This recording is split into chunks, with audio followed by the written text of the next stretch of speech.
Yo, what is up, everybody? Welcome back to a brand new edition of Sports Ideas 8. I'm Darius Thomas, and that's Aiden Munson. And thank you for joining us on this brand new episode on a brand new week of Sports Ideas 8. Make sure to like this video. Make sure to subscribe if you haven't already. Make sure to comment down below for this video, and make sure to hit that bell for post notifications for every video and a day for you, so you won't miss a minute of Sports Ideas 8 action.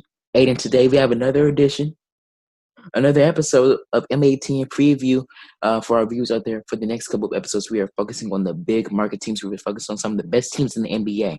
But today, Aiden, we're focusing on a team with one of the best players in the league, with one of the best young teams, young cores in the league, the Dallas Mavericks. Of course, Aiden, the Dallas Mavericks. They have the first team All-NBA stud, the All-Star, Luka Doncic. Of course, they also have Kristaps Porzingis, who is going to miss these first couple of weeks of the season due to knee surgery he suffered last season in the playoffs. Of course, Aiden, last season, the Dallas Mavericks were eliminated in, I believe, 6 games by the Los Angeles Clippers in the first round of last year's playoffs. But this year, Aiden, the Dallas Mavericks have added a couple of great core pieces: James Johnson, Josh Richardson. They got Josh Richardson from the Philadelphia 76ers, a great 3-and-D guy. Aiden, let's start off with the first question here. Aiden Munson, please don't say anything I don't like, because you know I love me some Dallas Mavericks basketball. So, Aiden, what are your expectations and what are your predictions for the Dallas Mavericks this season, man? All right, well, I'm gonna start off strong, like I should. That's you new. guys. That's new because you haven't already, because we beat you down every single episode. Oh no! It's gonna start off like Dirk's career. It's gonna be real strong for a long stretch. This is gonna hit that plateau. I like your draft. You guys got a great coaching staff, great team. Luka Doncic is an MVP. If not, it is an MVP candidate, excuse me. If not, the league's MVP next year, hopefully, right? We know all this. I'm just stating the obvious real quick so we can get that out of the way. Mm-hmm. This team is an obvious playoff team. It's obviously going to be in the playoffs. They were the, I believe, 6th seed last year. 7. I project 7. All right. Well, I project them as maybe the 6th or 5th seed this year, depending on how that conference shakes out. I mean, they're in a very competitive conference, so I don't see them claiming the top 4 spot because of it's so much strength at those top teams, right? I don't know. I love Kristaps, but I always got to bring up from a medical standpoint, right? Don't roll your eyes. Medicine is real. We can't pretend like these guys are invincible. Okay? What I fear will happen to Kristaps is what happened to Greg Oden. It's the same thing I fear that will happen to Joel Embiid. The injuries will start to pile up, and it will ruin an amazing, possibly Hall of Fame career. I am scared that Kristaps is going to get hurt over and over. And I pray that doesn't happen, because with Kristaps on this team, they are a Western Conference Finals contender. I said it. I know you're going to be happy about that. They're a Western Conference Final contender. But Kristaps hasn't been healthy for a while now, right? Even though, why do you think New York was so reluctant to trade such a bright, amazing star? Because he's an amazing player. He's an All-NBA player. He can't stay healthy. I'm sorry, Darius. If Kristaps stays healthy this entire season, and I hope I eat my words. I hope I eat my words, because I want this team to do great and be great, and I want Kristaps to be healthy, and I want Luka to get and make and become what we all know he can become. But unless Kristaps is healthy, that can't happen. We need Kristaps to stay healthy the entire season. for this team to even think about making the Western Conference Finals. Even without Kristaps, they're still a playoff team. There's no doubt about it. But they need Kristaps to stay healthy. I also like what you guys did in the draft. You got some depth. I like the pick. I like the kid. I like the kid coming out of Arizona. He's amazing. I have higher expectations for this team than I did last year because now I know Luka Doncic has his sea legs now. He's ready to go to battle. He's ready to go to war. I expect a more experienced and I expect a better Luka Doncic than last year. This team is a fifth seed at best. But hear me out. If they do become that fifth seed, they're a fifth seed everybody should fear. Because a healthy Kristaps is a dangerous Kristaps paired with Luka Doncic.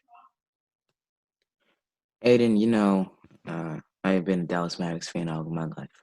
You see, on this side of my wall, I have nothing but Dallas Mavericks. Great Dirk Nowitzki is right here, right?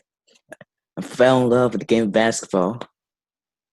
In 2011, the Dallas Mavericks won the NBA championship against the Big Three: LeBron James, Juve, Chris Bosh, and Miami Heat.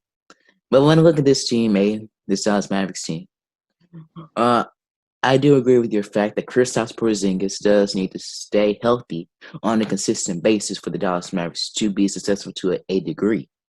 But last time I checked, they do have a guy by the name of Luka Doncic. But Lord Jesus. But with the help of Kristaps Porzingis, yes, he puts that chair on top because guess what? He can provide phenomenal defense in the interior, and he's the best defender on the team.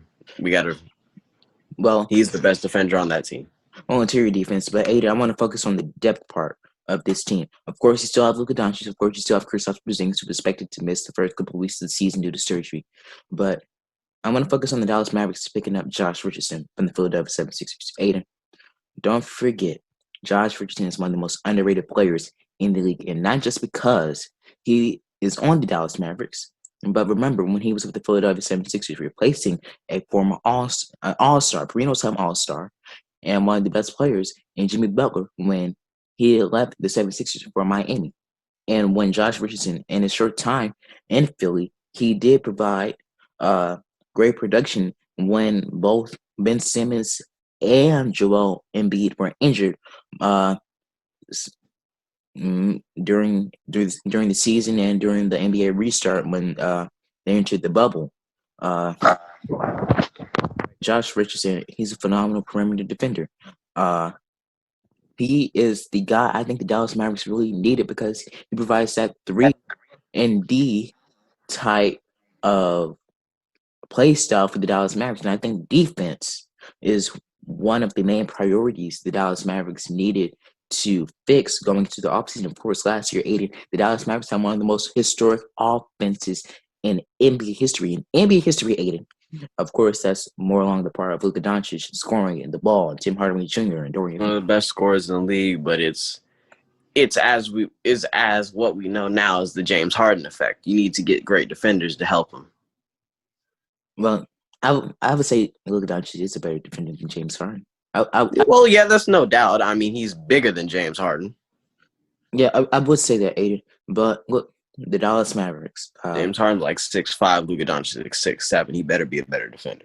Is what I'm trying to get to.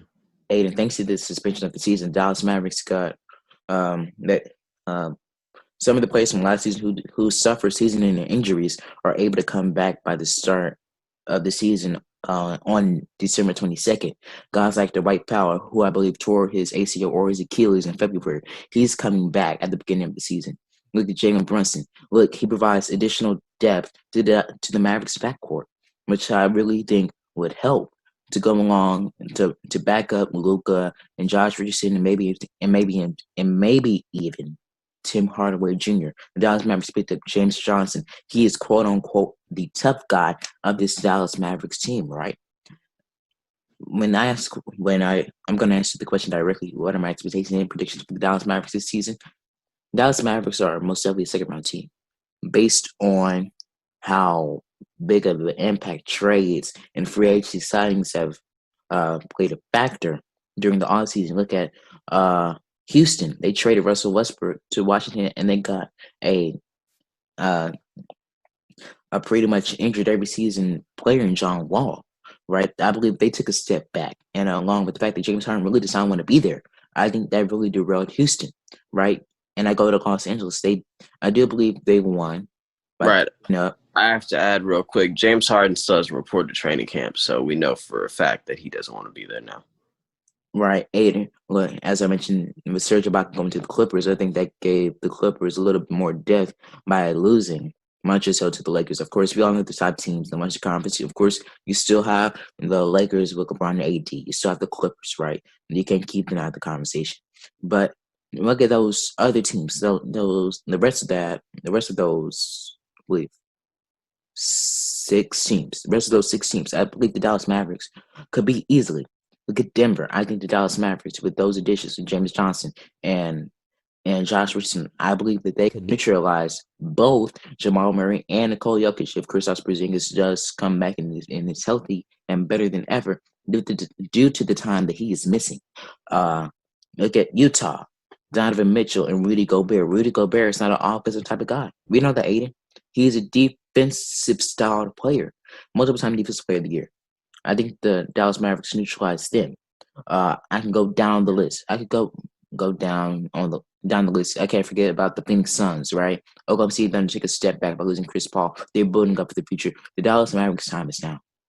And Dallas Mavericks, are they? Do I give them a possibility to beat the Lakers this year? No, I don't think they're yet. I don't think they're there yet, but they do have a possibility. Uh, Depending on their matchups in the playoffs, which I believe they will make. If not derailed by injuries, if there's not any major injuries, the Dallas Mavericks are most definitely a playoff team, without a doubt. Look at the ESPN NBA Power Rankings. Dallas Mavericks are ranked number 6 in the league. And I actually believe that. They have an all NBA first team guy, Luka Doncic. A second option, Kristaps Porzingis. A lot of depth and a phenomenal head coach in Rick Carlisle, who's been there since uh, since forever. Uh, a phenomenal general manager, Donnie Nelson, a phenomenal owner, Mark Cuban. Great ownership. And I believe the Dallas Mavericks now, and I think that they will be successful. And to answer that question directly, my prediction and expectation for the Dallas Mavericks this season, my hometown team, my favorite team in the NBA, they are going to the second round this year. Are they a Western Conference Finals team? I don't think so yet. Aiden, I'm taking a step back, even though I'm a homegrown Dallas Mavericks fan. I'm trying to be realistic here. The Dallas Mavericks could add maybe one more piece, add let's say a third main scorer to back up Luka and Kristaps. I think the Dallas Mavericks could be a championship contender. Any final words? I think this Dallas Mavericks team is an amazing team and with an amazing organization, amazing franchise, amazing front office, yada yada yada. Yeah, they're an amazing team. Like you said, they're lacking that thing. We all know what it is, right? We just can't name it yet, right? Obviously, Kristaps has some injury issues. Hopefully, he stays healthy the entire season. If they could assumingly find that third man, this this coming up free agency, or maybe before the trade deadline, they could find this guy. That would be amazing, but obviously that's highly unlikely. I expect this team to be a playoff team. I expect this team to be a 6th, maybe 5th seed in the conference. And I'm hoping to see great things from Luka Doncic. I hope another MVP season is coming up. My final thing to say is, let's go Mavs! Thank you for joining us on this brand new edition Sports Time. It's Aiden. Make sure to like, subscribe, comment down below, and make sure you hit that bell for post notifications for every video and update from our channel. I'm Darius Silence, and that is Eden Munson. We will see you tomorrow, everybody. Peace and love. Whatever 100, everybody.